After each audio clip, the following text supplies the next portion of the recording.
Buddha's enlightened light that allows Gong thought to exercise its power. I told you last week about the thought of interdependent arising, Gong thought, Buddha's enlightened light, and then about reincarnation. Today, I am now going to raise it one step higher and give a sermon. I told you before, the reason flowers bloom is because flowers originally contain Gong thought. That's what I said, right? But even if Gong thought is contained within them, without Buddha's enlightened light, it becomes useless. So last week, I gave you a precious sermon. Today, I am now going to raise it another level and give a sermon. I said that flowers are always able to bloom because they contain Gong thought, right? I said that without Gong thought, flowers cannot bloom, right? But if there is no Buddha's enlightened light, then the Gong thought possessed by this flower cannot exercise its power. That is what I mean. A flower would never be able to bloom. That is why I said the light of the sun is Buddha's enlightened light, right? It is the same thing. Whether it is the world where humans live or the world where all living things exist, living itself is the same, but depending on who governs them, their life forms either live or die. Plants live by receiving the light of the sun. But if there is no sunlight here, these plants cannot come into the world. So even though leaves may sprout, flowers will not bloom. Look here, even fruit trees such as persimmon trees, apple trees, or pear trees, if they do not bear fruit, they do not qualify as proper trees. It is the same with people. If a person comes into this world, dies, and cannot return again, then that person does not qualify as a true human being. They do not belong among true human beings. They simply disappear. So Buddha's enlightened light is precious, right? It is precious. That is what I mean. So if one does not receive Buddha's enlightened light, then interdependent arising or Gong thought has little meaning. That is what I mean.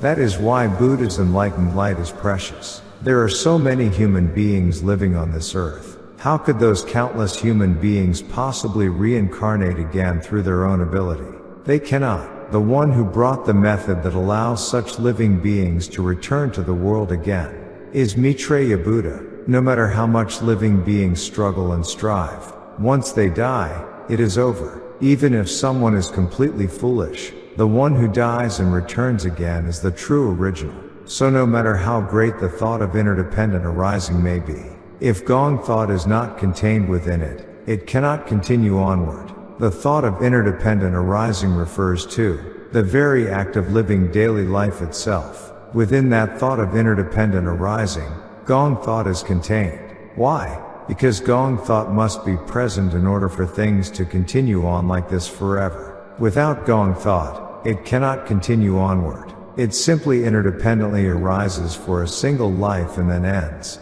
That is why I tell you to receive Buddha's enlightened light, so that it may continue onward. If you receive Buddha's enlightened light, you can reincarnate again. I explained this to you last week. Without Buddha's enlightened light, reincarnation cannot happen. So what is the most precious thing?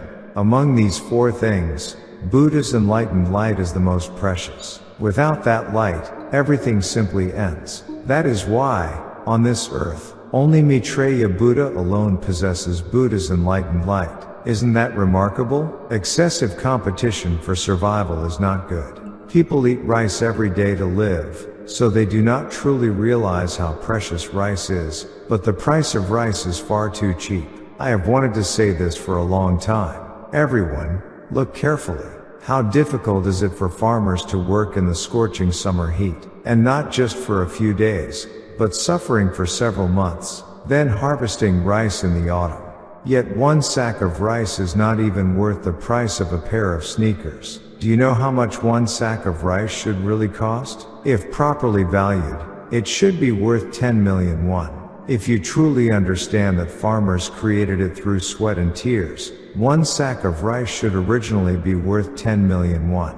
Yet such precious rice is not even worth the price of a pair of sneakers. At the very least, it should cost 1 million won. Only then will rice be considered precious. And only when rice is considered precious, will people value the hearts of the farmers who cultivate it. If one sack of rice cost 1 million won, who would come to Seoul? there would be no reason to come to Seoul. Why come to Seoul? It is so crowded. Even I went downtown a few days ago, and the traffic was so terrible that I suffered because of it. No matter how democratic a country may be, there are far too many cars. So while every person may have their own wishes in life, not everyone needs to come to Seoul. Because rice is too cheap and life is difficult, everyone comes up to the city.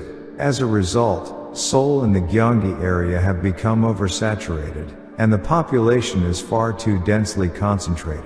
Even a balloon will burst if you keep inflating it. This is not a good thing. Human beings are not meant to live gathered together like that. Do you think apartments are something good? What is that? A chicken coop?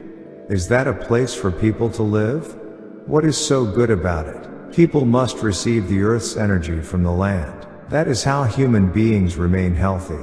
What is so good about sitting buried inside cement? People may have to compete for survival in life, but some take it too far. But the politicians do whatever they want, so there is no use talking about it. All industries should be evenly dispersed. They should be distributed and split apart evenly everywhere. Then there would be no reason for Seoul's traffic to become congested.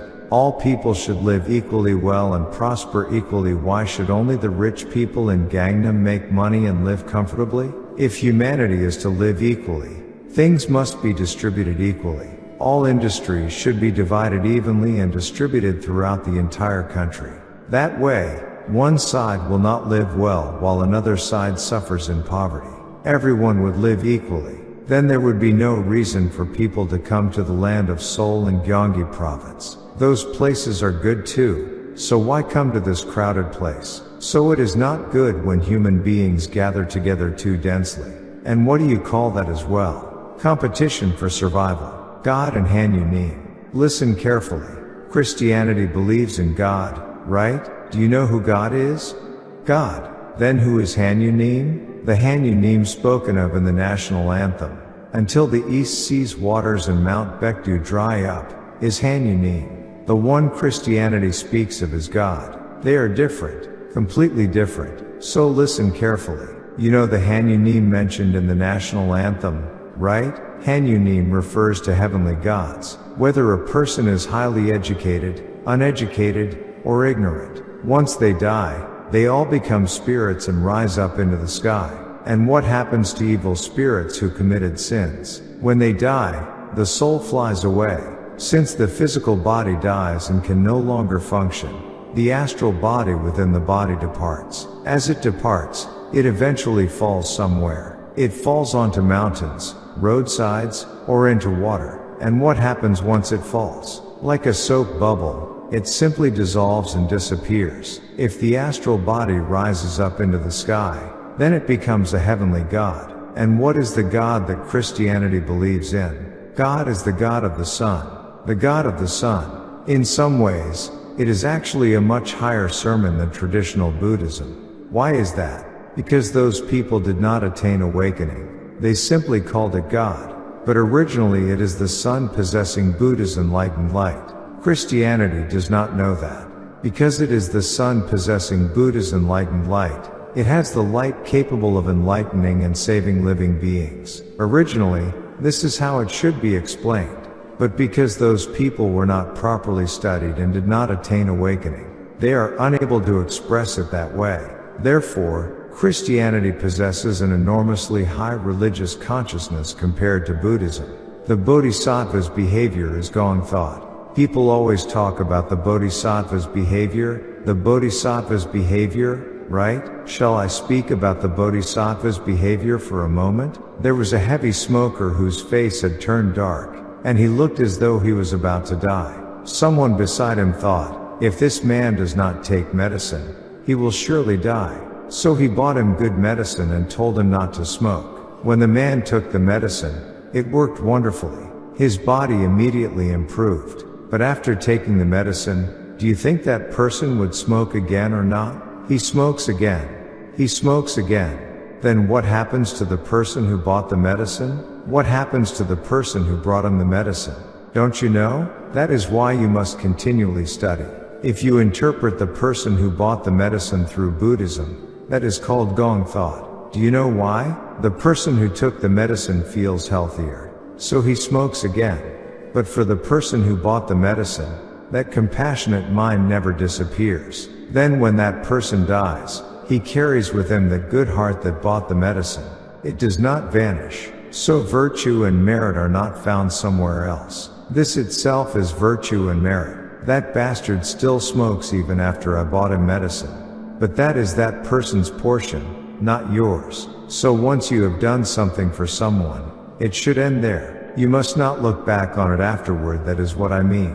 Virtue and merit must be done with sincerity. You must listen carefully. If a temple seeks money, then it is no longer a true temple.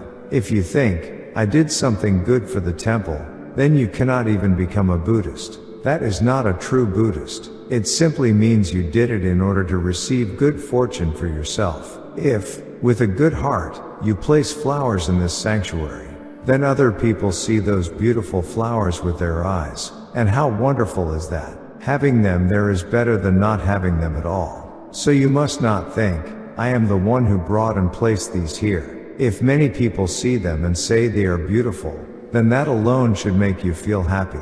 That is the path to becoming a proper Buddhist. But that is not easy. I spent this much money on it. If that kind of thought enters your mind, then it ruins everything.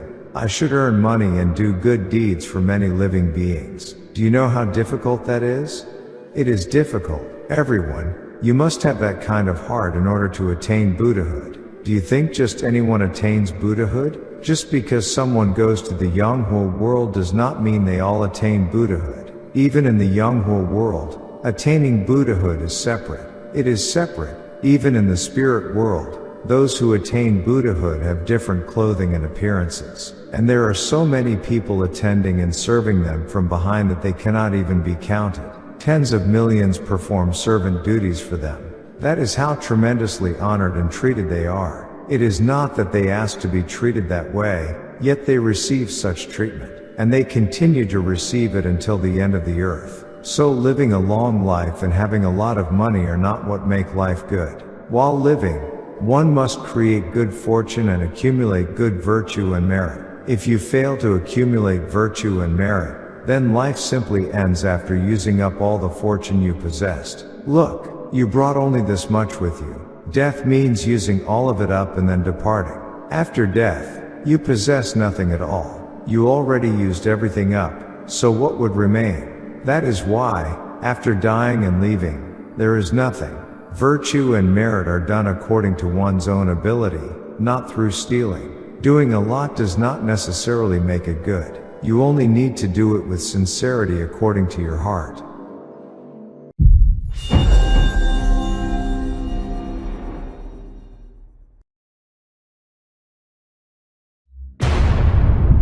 The law of all things in the universe, the Gong thought. The teachings of Yonghwa Maitreya Buddha, the founder of the Gong thought.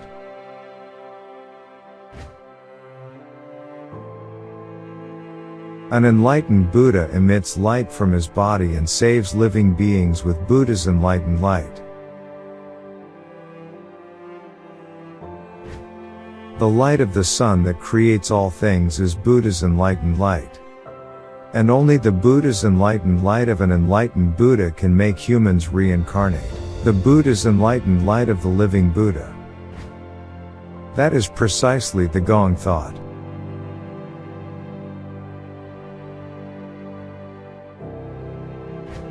Receiving Shugi means embracing Buddha's enlightened light, that is, the Gong thought, within my body. After death, there is no samsara, only everything becomes extinct. If you receive Shugi with the Buddha's enlightened light of an enlightened Buddha, you will have eyes that can see the Yonghwa world even after death. Chendo and Shugi are only possible through the Buddha's enlightened light of an enlightened Buddha. Don't receive Chendo after death, receive Shugi while you are alive. Believe and follow only what you can see, hear, and confirm.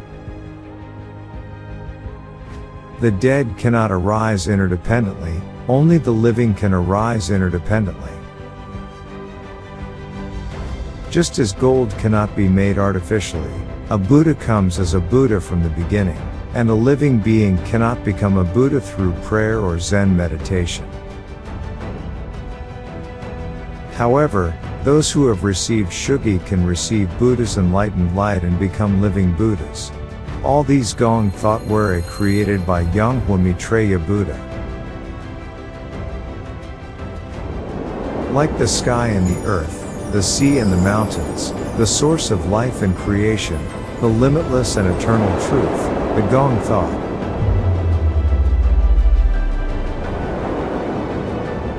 See, hear, and meet Yonghwa Maitreya Buddha's Gong thought directly every Sunday at Yonghwa Temple in Surazan Mountain, Anyang.